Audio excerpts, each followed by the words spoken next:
Agatifu amina. Gira amahoro ya Kristo muvandimwe. Turi mu rugendo rugana mu ijuru, turacyareba uko tugomba gusohoka muri Babiloni. Nubwo muri iyi minsi ku wa mbere nakuganirije ku ivanjiri basomye ku cyumweru, ku wa kabiri turasenga, hanyuma uyu munsi dukomeje isengesho ariko mu buryo bw'ibiganiro. Narabisobanuye impamvu tubikora nk'ibiganiro. Mbere yuko dusubukura ikiganiro kireba ukuntu dusohoka muri Babiloni, hari umuvandimwe wanyandikiye nifuza yuko nasoma ubutumwa yaduhaye, kuko hari n'andi mashimwe agenda naza.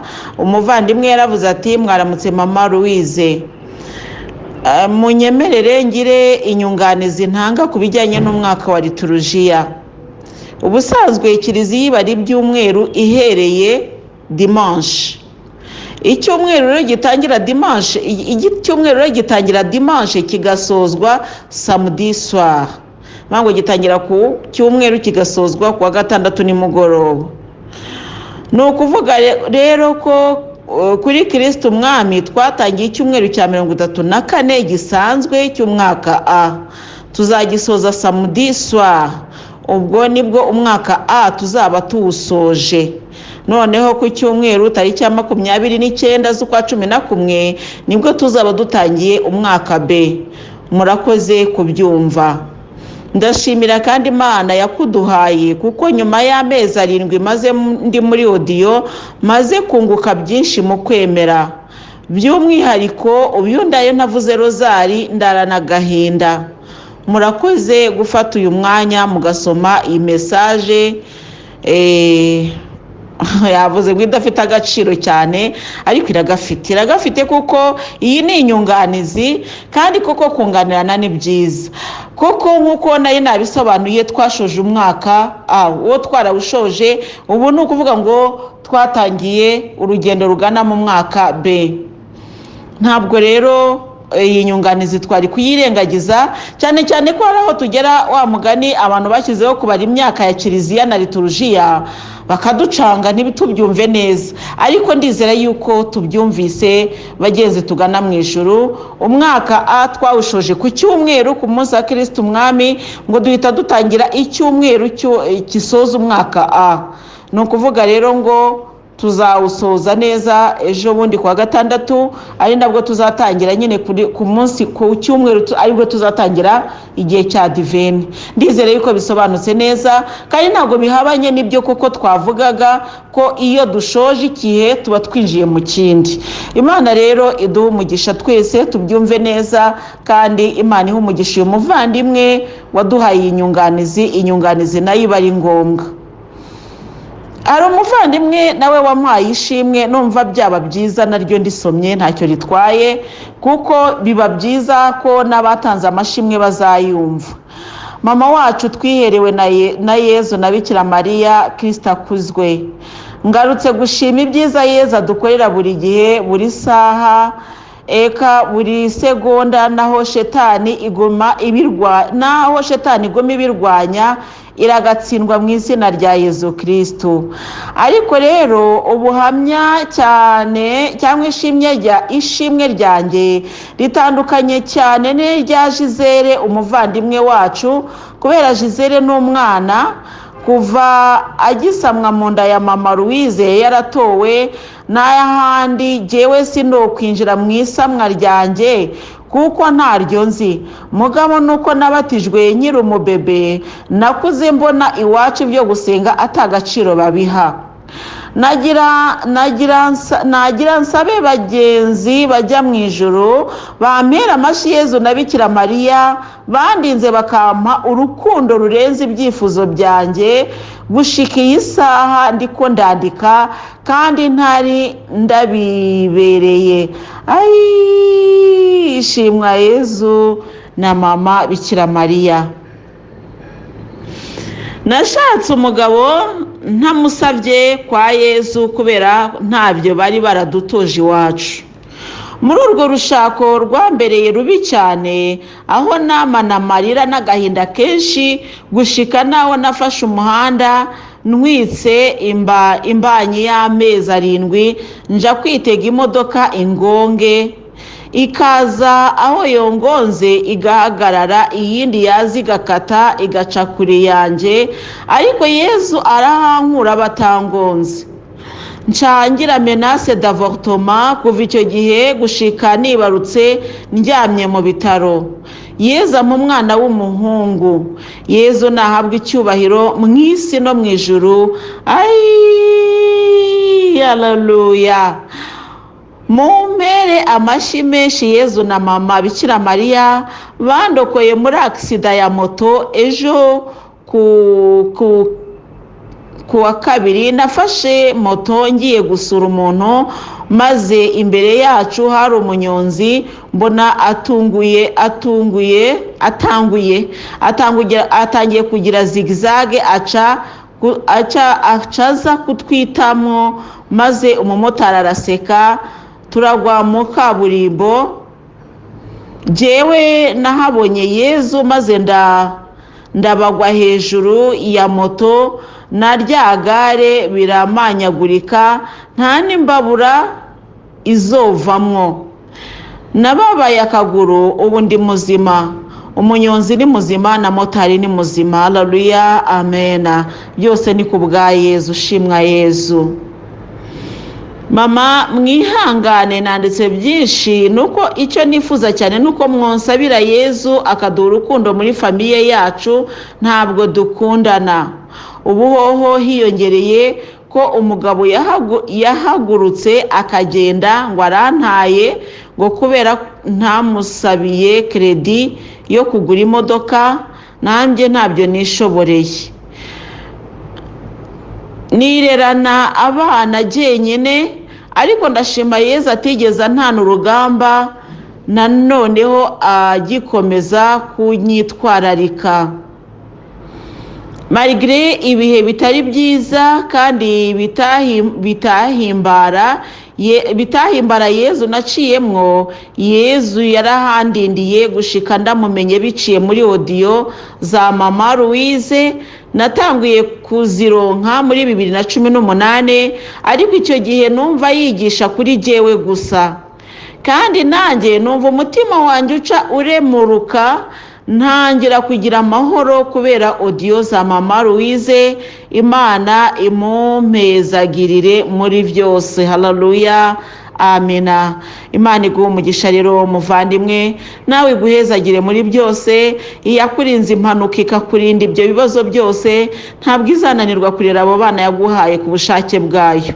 Nisingizwe kandi twese abagenzi bagana mu ijuru tugusabire kugira ngo uzakomeze kugira amahoro haba mu rugo haba ndetse no mu buzima bwa buri munsi. Undi muvandimwe ati Kristo Yezu akuzwe bavandimwe dufatanyije urugendo rugana mu ijuru. Reka mbanze nshimire Imana yinsindiye shitani y'uburagi yambuzaga gutanga amashimwe yanjye. Reka mbanze nshime Imana yaduhaye umubyeyi wa roho mama. Nukuri ushobora byose aguha umugisha. Nukuri mubyeyi ubwo naguhamagaraga ndemerewe wandemye umutima bundi bushya, wanteye imbaraga nari nicaye urampagurutsa ndongera mbasha kugenda. Isengesho ryo kuwa kabiri nge ryaramfashije cyane. Ubwo wasengaga ukavuga uti hari abadafite icyo kurya, nahise mvuga ngo mwami nanjye ndi muri abo.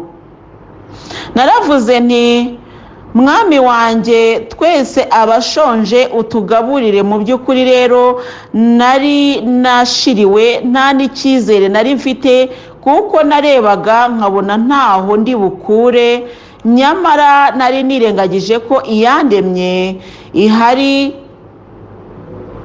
kandi ishobora kuntabara igihe cyose. Haleluya. Kwa kane mu gitondo abavandimwe banyohereje ibyo gukoresha. Imana ishimwe. Irindi shimwe, Imana yanyijije umuriro mu cyumweru gishize. Narabyutse nk'ibisanzwe mu gitondo ndasenga. Ahantu nsengera mu cyumba cyanjye narahateguye neza, mfata ameza mato nshyiraho agatambaro, hateretseho amashusho 2 ya Bikira Mariya ugabinema. Njya n'iya Mariya Rosa Mystica. Hariho umusaraba wa Yezu, ururabo, Bible n'udutabo twinshi utw'amasengesho atandukanye. Rero hakabaho na kando ariyo buji. Namenyereye gusenga ncanye kando, nabyigishijwe n'ababyeyi banje. Nuko ndasenga ndangije nibagirwa kuzimya buji, nditegura njya mu kazi. Ya buji yarashatse irashira, na stand yayo iraka irashira, ubundi ivu ryonyine niryo ryamenekaga ku gitambaro cy'umweru giteguye ku meza. Nukuri n'igitambaro ntikigeze kizaho n'agatobore na kamwe. Umubyeyi ntiyabyemeye ko aho ari hagira ikibazo. Naratashye nk'ibisanzwe, nijoro ngeze ku muryango w'icyumba cyanjye numva umwuka ukabije usa n'uw'ibintu byahiye. Narakinguye mpita mfukama gushima Imana ko ngarutse mu rugo amahoro. Niko namenyereye, nuko nkubise amaso kando aho iba birandenga pe. Nabuze icyo mvuga, ndarira ndahogora. Natangajwe n'Uhoraho atugirira n'urukundo adukunda, kandi sinashidikanyije ko ari umubyeyi Bikira Mariya wabikoze. Reka nongere mushimire rero, warakoze mubyeyi mwiza, kurinda urugo n'abana ukazimya uwo muriro. Ikindi mu isengesho twakoze rya bucece, nasabiye umuvandimwe wanjye wari warahumye amaso, ntiyarakibasha kubona ikintu na kimwe, ariko Nyagasani yaramukijije arongera arabona. Amina. Amashimwe yanjye ni menshi, ariko reka ndekeraho. Icyo nababwira abavandimwe, nta wiringira Imana uzakorwa n'isoni. Amahoro ya Kristo. Haleluya. Nukuri Imana yanze ko umuborogo ucura aho ngaho Kristo atuye, cyane cyane uturutse muri shapeli. Muvandimwe mwiza rero, Imana iguha umugisha kandi gukomereze ayo mavi. Igihe wafashe akamenyero ko uko uvuye ku kazi ugomba gupfukama, natwe bavandimwe tugana mu ijuru nitubigira akamenyero, bityo tuzasohoke muri Babiloni twumva ko dufite akamenyero ko gushima Imana muri byose ndetse no gusenga. Ubu muvandimwe rero ubwo nibwo yakomeje aravuga ati, umugoroba mwiza mama mwiza, nagushimiye kuba umubyeyi mwiza ukunda bose. Reka ngushimire ko wanshyize muri audio, ziramfasha cyane. Imana iguha umugisha. Shimishijwe no gusangira n'abavandimwe bagana mu ijuru ibyiza Imana idukorera. Murakoze. Amahoro y'Imana bane namwe. Imana iguha umugisha muvandimwe. Iri rero naryo nishimwe, mu gihe twebwe dufite amashimwe yuko wenda izo audio tuzumva tukumva ntacyo zivuze cyane. Haleluya. Abandi banejejwe nuko bari muri audio kandi zirabubaka koko. Abantu bafite ubuhamya bw'ibyo bagiye bavana muri audio ni benshi cyane. Nubwo tumaze iminsi turi mu nyigisho idufasha gusohoka muri Babiloni, ariko n'aya mashimwe ari mu byo tumazemo iminsi tuvuga, bidukomeza. Haleluya. Bidukomeza kugira ngo twumva aho tuva naho tujya. Amina. Kandi nabyo tugiye gukomeza muri iyi minsi. Birakwiriye ko tumenya ingoma ya Kristo uko imeze. Birakwiriye ko dukwiriye kumenya ubugingo bw'iteka n'iki, ese twabukomoye hehe. Nubwo dusanzwe tubizi bavandimwe, ntabwo nzabona inyigisho nshyashya itari amagambo usanzwe uzi, ariko sinzareka kuyasubiramo kubera ko aricyo Nyagasani abashaka kukubwira. Hari n'undi muvandimwe rero wavuze ati, mama wacu wa roho Yezu yatwihereye, simbona aho nahera nogeza mu gukenguruka izi nyigisho n'ubuhamya. Birankomeza cyane rwose, bigatuma nishima, kuko nabaye mu buzima bubi cyane n'ibyago bitandukanye. Ubu ndatahura rwose ko Yezu yabiretse bikambako kugira ngo anshitse ahandi hantu nsohoke. Ni nayo mpamvu yampaye amahirwe yo guhura nawe mubyeyi muri izi audio. Haleluya. Ubu sije mbona burakeye ngo numvirize audio. Ubu ndishimye cyane, nta bwoba mfise, ndi kumwe nawe, numva Yezu turi kumwe, ntacyo nzaba ntacyo nzakena.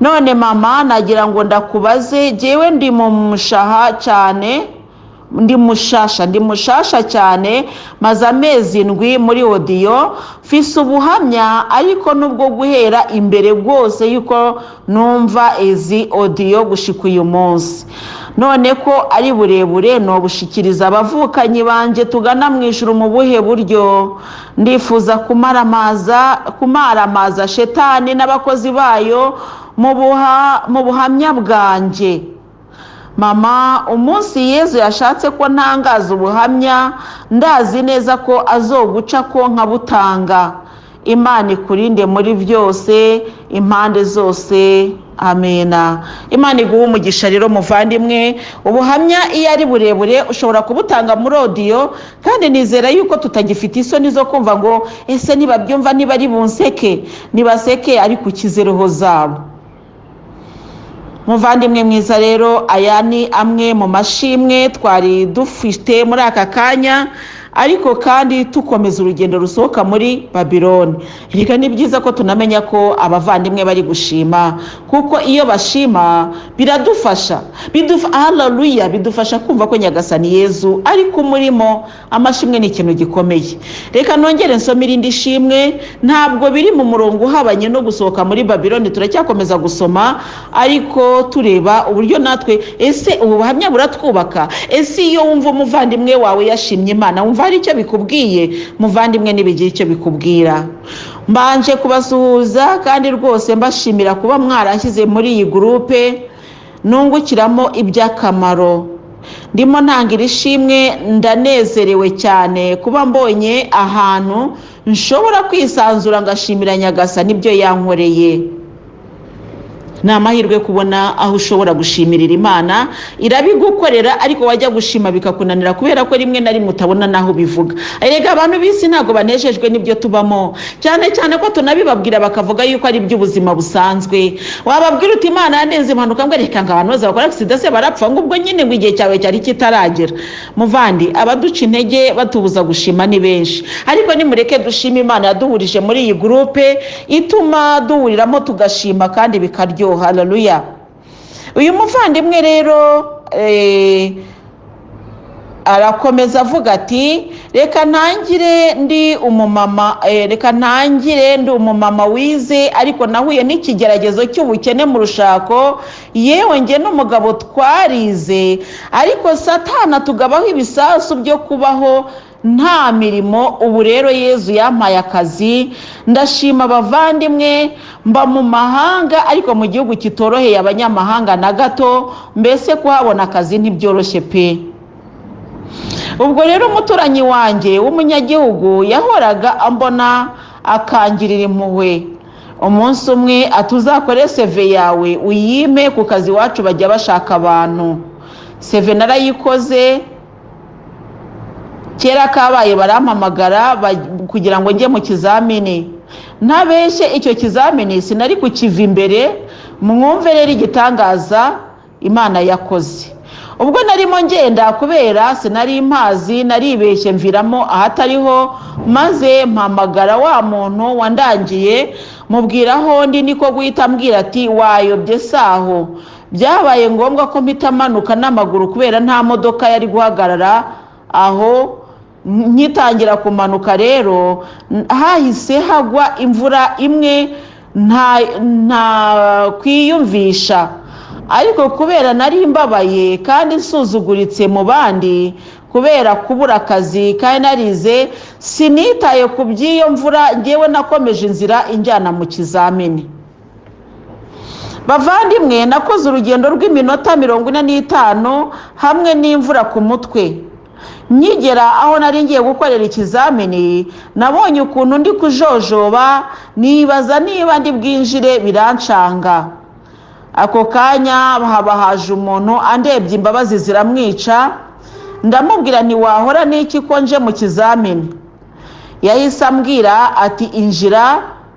today is your lucky day bivuga ngo uyu munsi ni umunsi w'amahirwe yawe naratinyutse ndinjira ngenda nta amazi ahantu hose nitira uwari witeguye kumbaza akinkubita amaso avuza induru abura icyo avuga n'icyo areka, ahita ahamagara abamukuriye bose babura icyo gukora kubera bumvaga ko ndi burware. Bavandimwe, ndababwiza ukuri, ako kanya bahise bampa iniforume za kampani kugira ngo bandinde kurwara. Ubwo nkuramo ibyo byatose, ibyo byanjye nyine bitose, mvuye kwambara manager arandeba ati nikose izi niforume wambaye ndazigukuramo koko? Ati genda Imana ikwihereye akazi. Haleluya, shimwa Yezu. Ako kanya bahise banyereka aho ngomba kujya gutozwa. Kuva ubwo bugorobye barambwira bati taha ejo uzagaruke kandi wambaye nizo uniforme, bati uze usinye kontra. Haleluya. Bavandimwe, ndabyibuka nari ndi mu masengesho y'impuhwe z'Imana, nanjye nabaye akayanseko ya Sara ari kwisetsa, mbese ibya Nyagasani byarandenze kugera n'uyu munsi. Ndashima, uragahora usingizwa iteka ryose mwami wacu. Kuva ubwo narahiye ko ntazongera kuganya, nubwo hazi iki ndapfukama. Haleluya. Murakoze, buri wese wumvira ishimwe avuge mu mutima ati singizwa Yezu. Haleluya, amena. Singizwa Nyagasani Yezu. Ubu buhamya rero buradukomeje butwigishije turi gusokerega muri Babiloni. Iyi nayo ni intambwe isohoka muri Babiloni. Mu gusohoka muri Babiloni rero, muri ubu buhamya twize yuko iby'Imana dukorera byose biba biri muri gahunda zayo. Hari igihe ushobora kubona ibintu bitagenze uko wabitekerezaga ukavuga uti Imana iranyanze. Hari igihe ushobora kuba uri kujya mu kizamini nk'uko imvura yagwa ukavuga uti rwose Imana inteje imvura, nuko ukavuga uti reka rwose nyugame. Naho kumbe kwihangana kwawe, kubabara kwawe, kugendamo kwawe niko kubona akazi kwawe, nicyo kizamini. Haleluya, oh haleluya. Ubu buhamya butwigishe ko Imana tutagomba kuyicira inzira. Haleluya. Ibyiza byose bituruka mu bikomeye. Ijambo ry'Imana riratubwira ngo mushime muri byose, ari ibibi ari n'ibyiza, bifatanyiriza hamwe kutugirira umumaro. Haleluya. Uyu muvandimwe iyo imvura itagwa yashoboraga kujya mu kizamini akagitsindwa, ariko kubera imvura, haleluya, Nyagasani yamuhaye gutsinda. Icyo ni icyambere. Reka tuvuge wenda ko kari akazi ke koko, wenda koko yari kukabona, ariko ndahamya ko iri shimwe ritari kubaho. Yari kuvuga ati ndashima Imana ko yampaye akazi, nari maze igenda umushomeri none nabonye akazi. Ariko iri shimwe ntabwo ryari kubaka kurusha uko iri ngiri ritwubatse. Kuba imvura yaraguye akavuga ati nta kundi iyi mvura nishaka inyagira, ariko ndababaye, n'ukuri Imana yamuhaye umugisha. Si icyo cyonyine kandi rero natwe dukwiriye kumusabira umugisha kugira ngo, haleluya, aka kazi yabonye kazamubere koko akazi k'umugisha. Ni kenshi turira dusaba akazi, ariko twamara kukabona tugasanga nta bisubizo tubonye, ahubwo tugasanga tugiye mu bibazo bya cyane. Yezu wemeye kunyagirirwa mu nzira ujya mu kizamini, muvandimwe, azemere ko naho ngaho uzakora azabe ahantu h'umugisha, n'icyo uzahavana kizatabara urugo rwawe, kandi Imana ikomeze kukugirira neza.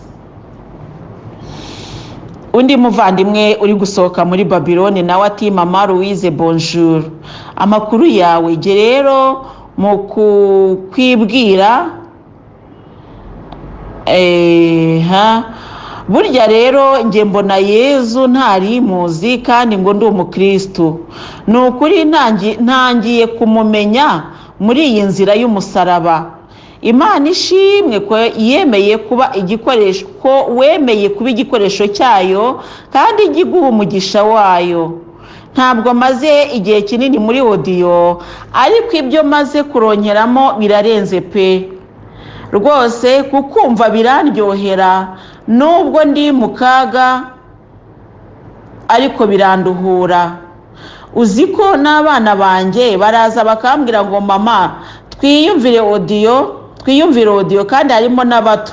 Yewe ndagukunda, Imana izakomeze ikwagure. nifuza kukubona ariko no kukumva birandenga. Hari ubwo Yezu Kristo azaduha akado tukakubona twese abifuza kukubona. Reka mpinire hano ibyo nshaka kuvuga byo ntibyarangira. Imana ikuturindire, Imana iguhe umugisha. Rero mugenzi ugana mu ijuru, nukuri ukomere tuzabonana. Nyagasani ngiye njya mbibabwira kenshi kandi nibyo koko, nabona ari ryo rembo ryo gutabarwa kwacu cyangwa kwawe azampa ko duhura. Erega ni umubyeyi mwiza. Nabona ko nanjye ngomba kuba imvura utabarirwamo nk'uyu muvandimwe watabawe kubera ko yagiye mu mvura, nanjye azampa kugwa nk'imvura. Haleluya, haleluya. Nabona ari njyewe mahoro y'urugo rwawe cyangwa y'ubuzima bwawe, kandi akavuga ati uyu ni umuti uyu muvandimwe agomba gusoromaho kandi akawunywa akakira, nukuri azanzana iwawe. Erega ngiye njya mbwira abagenzi bagana mu ijuru, ntabwo ndi umuntu udasanzwe pe, ndi umuntu usanzwe. Ngewe rero njya mbwira Yezu, nteko se nukubera icyo abantu bifuza kumbona kandi numva ntacyo ndicyo, ariko nkumva ijwi rimbwira ngo birakwiriye kukomeza kumva ko ntacyo uricyo, aho kugira ngo wumve ko hari icyo uricyo kandi wenda atari byo byanezeza Imana. Niba ari impano Imana yampaye ibishimirwe, ariko numva ntabwo mbeshya pe. Ngewe iyo mvuga ngo numva ntacyo nicyo, ntagomba ndi kugira ngo rwose ukoma amashyi ya, niko kwiyumvira, nibyo byiyumviro byanjye muri jewe. Ku buryo niyo umuntu ambwiye ngo ndashaka kukubona, hari igihe mbavuga ni buse harambona se ambone micize nkumva ntabwo nzi icyo umuntu yambona. Haleluya. Erega nta kidasanzwe, ntacyo. Kandi rero ariko njya nabyanga abantu bandi hafi, nanga ko mumbona. Uzi impamvu mbyanga? Ndavuga none se niba ba hafi bambonye abakure bo bizagenda biti? Kandi Yesu yarambwiye ngo icyo nzakorera umwana umwe nzajya ngikorera n'abandi. Ubu ni ukuvuga ngo niyemeza kumbona uko ushaka, ni ukuvuga ngo n'abandi nzabemerera. Ntabwo nabishobora kubera ko twese Yesu we, haleluya, haleluya. Umwami wacu ni umwami w'ubutabera, urukundo n'amahoro. Ubutabera rero ni iki? Nibwo nishatse kuvugaho. Ubutabera ni ukuvuga ngo bose ukabafata kimwe, abana bose. Ubwo ndavuga baroho, ntabwo mvuga b'umubiri, kuko abana baroho muranduta imyaka, muranduta, muranshaka mwese murifuza ko tubonana, ariko nkavuga ngo ya abandi hafi nibambona, abandi kure bizagenda bite?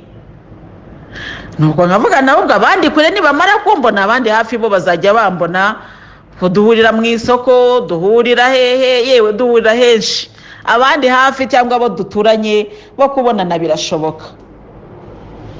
Hari umumama duturanye rwose, ni nawe sekreteri wanjye, niwe ugeza mu rugo akambwira ati ariko mama uzi ko nanjye nkubura nk'abandi. Nkamubwira ariko buriya Yezu Kristo burana atabishatse ntabwo twabonana, kabone naho duturanye, ariko atabishatse burya ntabwo twabonana.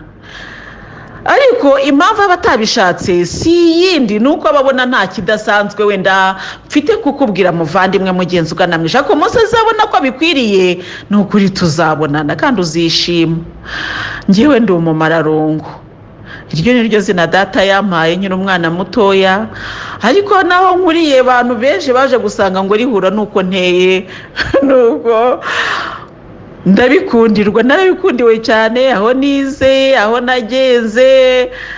Ntabwo bivuga ko umuntu akundwa na bose, wenda n'abanyaga bariho, ariko nta kazi k'abanyabwiriza Kristo, ni akazi kabo. Niba ukomeze kurushywa n'imitwaro bikoreye, burya ngo umugayo guvuna ugawa yigaramiye, kuko ntabwo mba nzi biri mu mutima. Ariko njyewe nicyo nkunda Yesu, naramubwiye nti Yesu rero ntukambwira abanyaga, kuko nukuri ntabwo wenda nshobora no kugira n'umutima wo kubanga cyangwa se gushaka kuvuga nabi, ariko iyo nabamenye ngiye biranezeza. Haleluya. Ndavuga nti uko ntabwo mbizi, ntabwo mbizi, bituma ntahungabana. Nuko rero nariho nkubwira nti rya zina ryatumye ngenda ngira igikundiro ahantu henshi, nuko kugeza n'uyu munsi nukuri nta cyangiro mfite, ntacyo njya mbona. Oya, Yesu ngiye mbona yarampaye, ariko si ubwo ari kunyima igikundiro. Haleluya. Ariko se oya, reka twumvikane igikundiro cya Yesu. Haleluya. Tukirebe no muri izi nyigisho, hari abantu benshi ndabazi, kandi bamwe ndabazi n'abandi badasimbaza, ariko hari abo nzi bagiye bagerageza gukora audio Mana barazikora rwose ndetse bafite n'ivugabutumwa rishyushye ndetse rinaryoshye ariko ntizirenga umutaro. Ariko mama Louise ariko se mvugane koko ndavuga abantu bati rwose iryo jwi turarikunda ariko buriya nijwi se Yesu we uri Imana mana uri Imana nyamana haleluya mureke Imana yitwa Imana mureke Imana yitwa Imana haleluya ibyo ikora byose haleluya biraturenga birahambaye haleluya ibyo ikora byose ni ibitangaza haleluya nimundekeye haleluya ntacyo mfite kidasanzwe ariko mfite Yesu. Ngewe rero nzi ko mfite Yesu mba numva ibindi byose ntacyo bimbwiye. Nuko rero navugaga ko Nyagasani amaze kungira Umumararungu yampaye no kumenya gutera ibiparu ngasetsa abantu bagaseka. Nawe Yesu ndavuga ariko se Nyagasani Yesu ni uyu munwa nutawihindura igikoresho cyawe ni nyamara uzabuhombye umuntu kuko ndavuga abantu bakishima rero nama kuvuga ibyawe. Muvandimwe gana mu ijuru ntabwo ari igiparu simbeshya ni ukuri kw'Imana aho Nyagasani ashyize hose ntabwo njya amava ntabonye umuntu umbwira ngo nagukunze rwose yewe we niba ari uko Nyagasani Yesu wenda bazi ngo birandyohera ntabwo nzi impamvu ariko ibyo niko biba. Mu minsi ishize najyanye n'abagenzi banjye tujya kuyagira famiye yagize ibyago. Tugezeyo rero barambwira bati mama Louise dusengere. Ndasenga ngewe numvaga nsenga bisanzwe ariko isengesho ryarangiye. Felicitation mama Louise wadusengeye neza usenga neza ariko se koko umwe muri bo arambaza atari umukarismatike ni atusenga nk'abakarismatike koko ati rwose uri umukarismatike ati kandi urasenga atumuna kumva bikurimo koko atumuna kumva biraryoshye. Ikindi gihe nigeze kugikibeho ngezeyo birandenga maze mfukama imbere ya Bikira Mariya maze sukuvuga yewe ndavuga navuga ni mubyeyi uribuka cyagiye nazaga handira nari kuribuka amakuru ndavuga ndangije gusenga umumama umwe nari masanze arazambwa ati yo ati sengesho ryawe ryanyubatse atuzi ko wasengaga ati nanjye nkumva ndi kwinjiramo neza haleluya kubera iki Yesu haleluya haleluya haleluya haleluya haleluya haleluya haleluya. Hari abantu bajya bambwira ngo mama Louise ngiyo utagiye nyigisho ngo abana baravuga ngo haleluya araje haleluya ni ariko haleluya nimureka tubivuge we ni haleluya n'urufunguzo rwadusohoye muri Babiloni tuyisohorwamo na haleluya. Mwami wacu yazutse rege yatazuka ntabwo tuba turi ntabwo tuba turimo kwikanashura ngo turi kwamamaza umwami w'amahoro haleluya haleluya haleluya. Ntabwo twari kuvuga iki hari kuvuga iki ko byari kuba byararangiye ariko ubu ngubu Yesu we tujya duhagarara cyane maze tugakandakira abadayimoni tukavuga dufite Imana yewe haleluya turayifite ariko Imana yacu iriho amina haleluya. Umva vuga bivuge muvandi uti Imana yacu iriho amina ni nzima nagepfuye haleluya turi mu nzira y'umusaraba ariko nongere nkugarurire icyizere nkubwira nti umwami tuvuga yarazutse haleluya. Yesu we uri mwiza nuko Yesu Kristo rero asanze ngo muvugire ntabwo yampaye Yesu w'igice oya ntabwo yampaye umugati w'igice Yesu yaramaye ndarya ndahaga kandi rero Yesu Kristo rajyaga mbimusaba ndi umwana bagasoma ivanjiri y'ukuntu ngo Yesu ngo atubuye imigati ngo n'amafi ngo abantu bararya barahaga. Amafi rero kubera ko iwacu nta nzuzi zihari byose nabishyikiraga cyane ariko umugati we najyaga ngucaho muri butike nawe ureba nkavuga ariko buriya umugati abantu barya umugati nkabona n'ubucuruzi ubwe ari umuntu udasanzwe. Nakumva rero n'umuntu wariye umugati ubwo nkumva hari ko yariye ibidasanzwe. Muvandimwe ugana mu ijuru yewe sinzi uko nabivuga ariko Nyagasani Yesu haleluya nkamubwira ariko Nyagasani Yesu iyi vanjiri kwitubeshya ngewe barayisomaga nkavuga ni Yesu arabeshya ni nayo evanjiri ubu turimo mu gifaransa. Yezu agaburira rubanda, haleluya, bakarya bagahaga, haleluya. Nuko rero Yesu Kristo arabwira ati nzaguha urya uhage. Ntireka reka nyagasani, ubundi se guhanga umugati bibaho?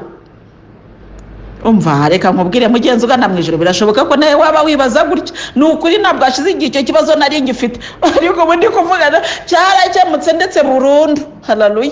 Oya rwose ubwo burundu, mbese ni burundu, ntabwo ari agace. Aho bandimwe banzi abanyegereye bajya bampa kado y'umugati, nkavuga ni kado ndyohera rwose, haleluya, ariko imigati rwose, ariko nk'ubu koko ninze kugusura ntuzagorwe gutegura byinshi, amata n'umugati na fanta bikunze. Yewe hari ahantu njya ntekereza nkavuga ni igisohokamo n'ikigusohokamo. Umugati cyakora mana yanjye wamwukiyemo ndawukunda pe, ariko dore icyatumye nkukunda nuko nawusabye Yezu ndi umwana mutoya. Muvandimwe we, ariko burya nuvugana na Yezu ujye ugomera ku ijambo mwavuga.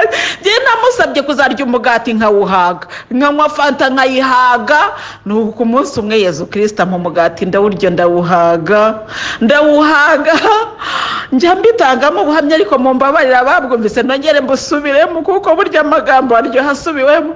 Igihe kimwe hari iminsi mikuru y'ubusaseridoti, bari bahawe umuntu ubusaseridoti, none bari bateganyije ko bari bwakirize imigati na fanta n'inyama. Ubwo inyama zo singiye kubivuga kuko ibyo ntabwo numvaga bibaho, inyama rwose byari ibindi. Nuko ubwo rero Yezu we uri mwiza, sinzi ko byagenze, buriya ni Yezu wabikoze kugira ngo ndye imigati nyihage. Baravuga ngo reception ni ikibereye aho ngaho, sinzi abandi ngo ahandi bagiye gukorera reception.